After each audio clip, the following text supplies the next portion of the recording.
Trump sells out U.S. farmers again, handing Xi 87.5 million tons of soybeans while China stockpiles Brazilian beans cheaper? This truce reeks of betrayal. However, Treasury Secretary Scott Bessent boasts of Trump's she calls securing China's massive soybean pledge over 3.5 years. But is this 11-month pause a win or just more empty promises? Does step up its purchases of soybeans. How is that going? Well, first of all, Becky, to set the record straight, President Trump initiated the call 30 days after the historic meeting in Busan, South Korea, between the two leaders. They have a great relationship. And as far as the soybeans, the Chinese are right on schedule in terms of the cadence of their purchases. Over the next 3.5 years, we're going to see the 87.5 million metric tons purchased by the Chinese, minimum, and they are right on schedule.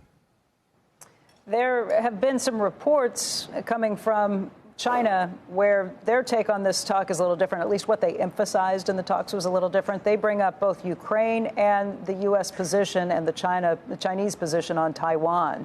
What is the U.S. position on Taiwan at this point? U.S. position on Taiwan is unchanged. And on Ukraine, President and Party Chair Xi agreed that the peace in this Ukraine conflict, they must move forward, and they agreed to work together on it. Am I right to think that this is a truce, but maybe a little bit of an uneasy truce at this point? How secure and settled are you feeling with where we stand with China right now?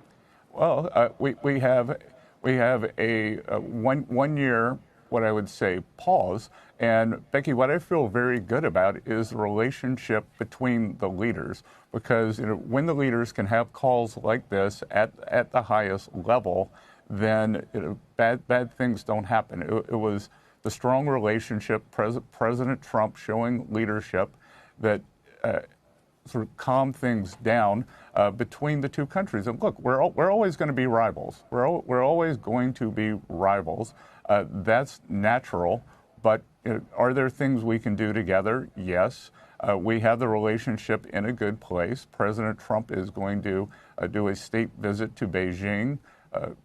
Xi is going to come to the U.S. for a state visit. He'll also be in the U.S. for the G20 at Doral, and President Trump may attend the APEC summit in Shenzhen in November. So if there are 4 meetings during the year, I think that gives the relationship great stability, and stability is good for the American people and good for the world economy.